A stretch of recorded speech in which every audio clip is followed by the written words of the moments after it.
Hi, I want to welcome everybody to the first episode of our podcast on behalf of twowayprayer.org.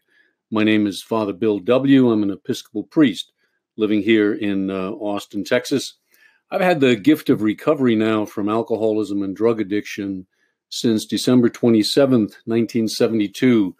So if I hang in there, coming up on 46 years in December, I'm really grateful for that and for all of the folks who helped me along the way. I haven't got time in this episode to tell my full story. Maybe I'll do that at some other program. But the quick story is that I made several unsuccessful attempts at recovery until I was age 27.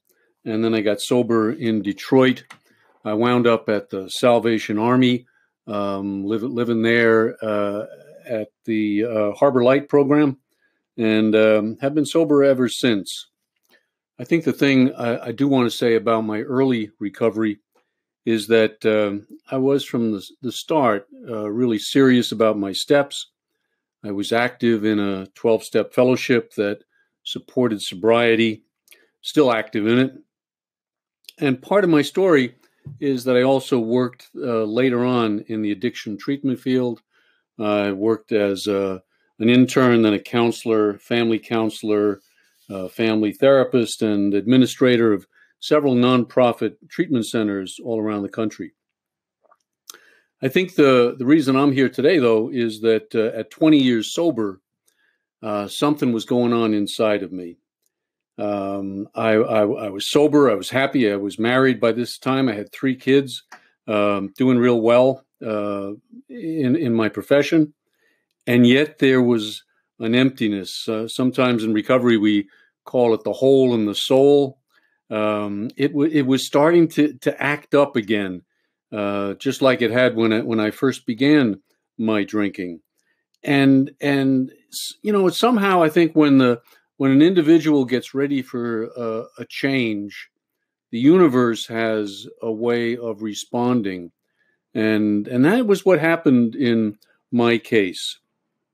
About 25 years ago, I was in Oklahoma City. I was there on some business, and somebody said, I need to go and meet a guy by the name of Earl Husband. And Earl was an archivist in Alcoholics Anonymous for the state of Oklahoma. He kept all of their documents, and he was tremendously interested in the Oxford group.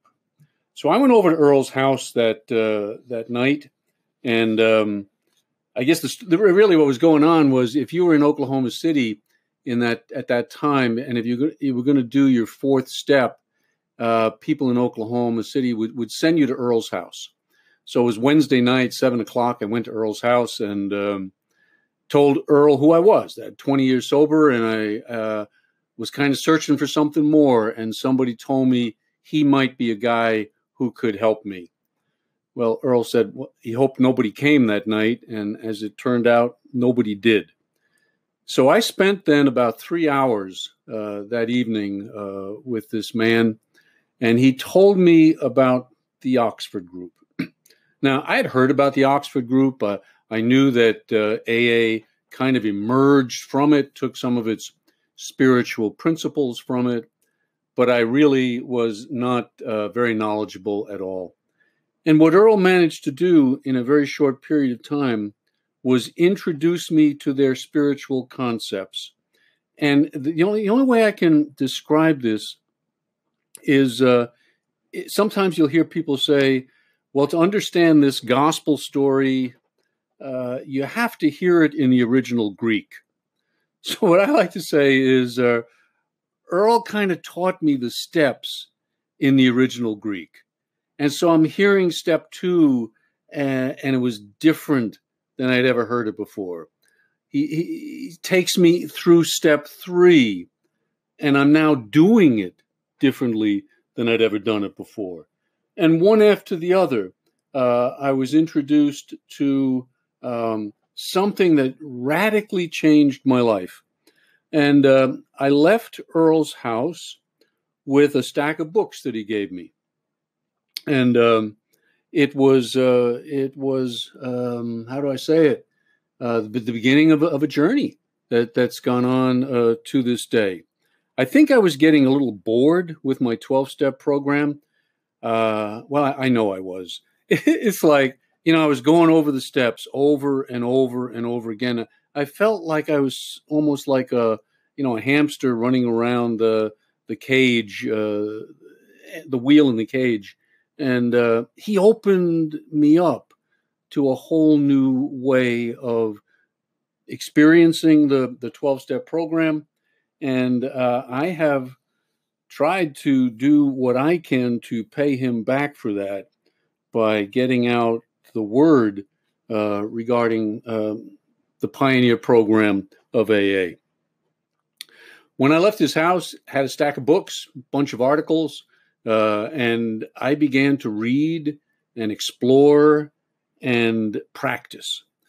What I found was at the heart of the Oxford Group program was a practice that they called two-way prayer. And, I had always struggled a bit with prayer and meditation. I tried to do it, but I wasn't really very, very good at it. I think I got some ADD, and my mind just doesn't quiet down the way perhaps it does for some other people. And, one of the first things I learned was on this two-way prayer that a book that I was really, really familiar with, the 24-hour day book, had its origins in the writings, the two-way prayer writings of a couple of women in England who were struggling. And one of the women wrote down her thoughts from God each day. See, what two-way prayer is about is listening to God. I'd always prayed to God, and that's really one-way prayer, from me to God. But two-way prayer is taking the time to listen to a voice that the Oxford Group people believed lives inside of each and every person if they are sincerely seeking to find God's will. So I thought it'd be good to read for you a sampling of the 24-hour day book. You're probably familiar with it. And this was written by Richmond Walker, and it goes like this. This is for January the 1st. In the new year, I will live one day at a time. I will make each day one of preparation for better things ahead. I will not dwell on the past or the future, only on the present. I will bury every fear of the future, all thoughts of unkindness and bitterness, all my dislikes, my resentments, my sense of failure, my disappointments in others and in myself, my gloom and my despondency. Now, what I didn't know was that Walker took those words directly from the writings of these two women in England who were listening to God. So for January 1st, I want to read their writings, and I want to see if you can sense there's a difference. I picked it up right away, but see if you can hear it. This is what the woman wrote. Bury every fear of the future, of poverty for those dear to you, of suffering, of loss. Bury all thought of unkindness and bitterness, all your dislikes, your resentments, your sense of failure, your disappointment in others and in yourselves, your gloom, your despondency, and let us have them all. Go forward to a new and risen life. Remember that you must not see as the world sees. I hold the year in my hands, in trust for you, but I shall guide you one day at a time. Leave the rest with me. I think the thing that strikes me about the difference of those two writings is that in the case of the woman in England, it is a case of God speaking directly to her. And that is has a different impact on a person than reading a nice thought, the way Walker put it into the 24-hour book. But whoever thought that God would speak directly to us? And that's the profound impact that I struggled with when I first began two-way prayer, and I think that probably everybody struggles with when they first encounter it. You know what two-way prayer does is we ask God a question, a really sincere, honest question, something that's troubling us in our lives, something that we genuinely need God's help with, and then we listen for a voice.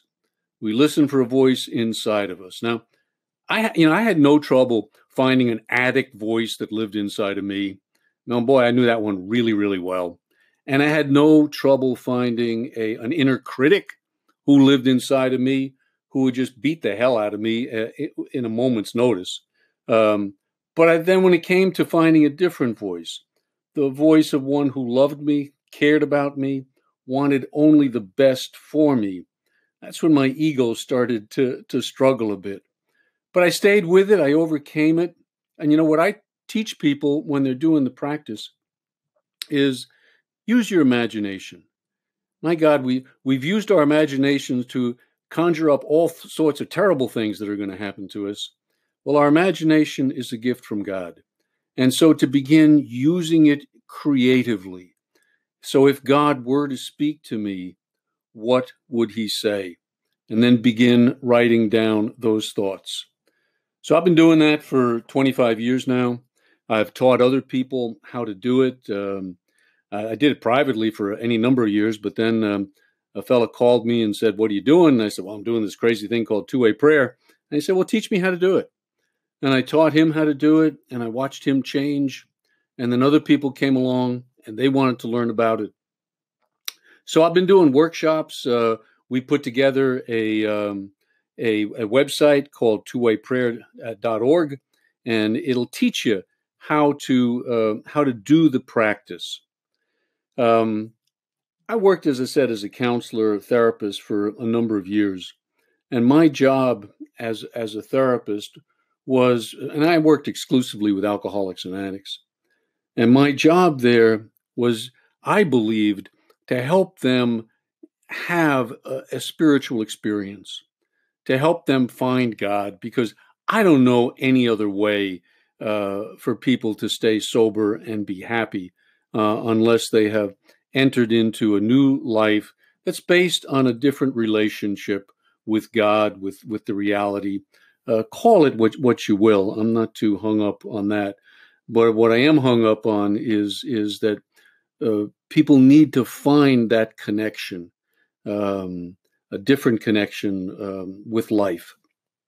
And for the people who were in early AA, what we call the pioneers in the program, they did a practice called quiet time each morning, where they spent time alone with God and wrote down the thoughts that came to them. And that was their two-way prayer.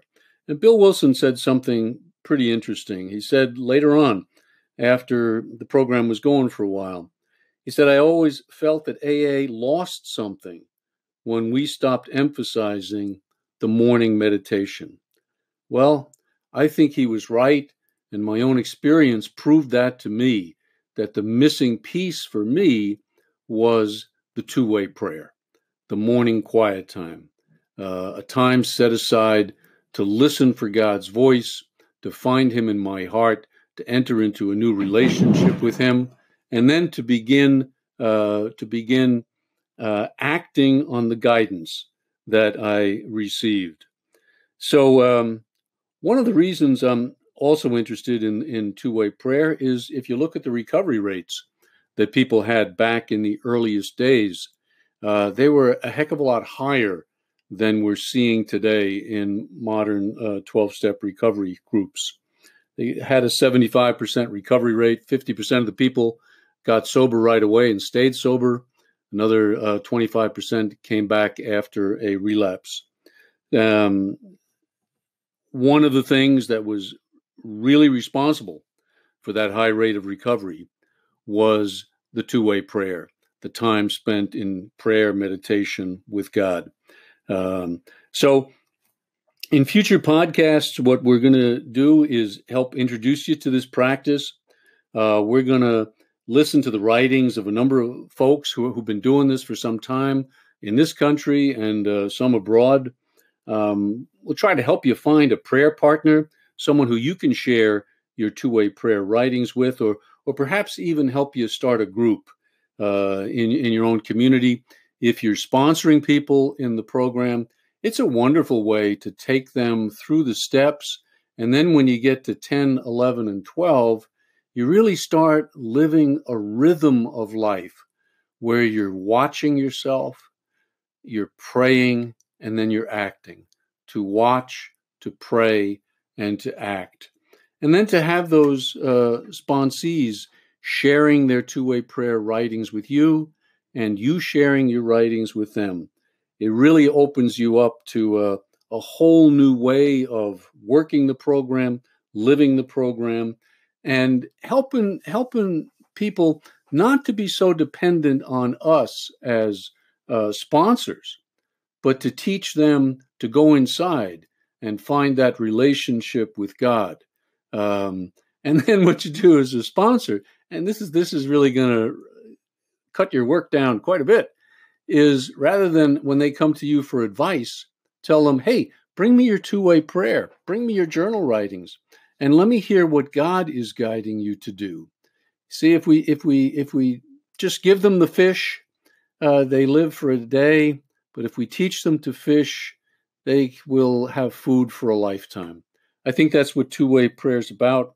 We're excited to be starting this process, and we hope you'll keep coming back. God bless. Take care.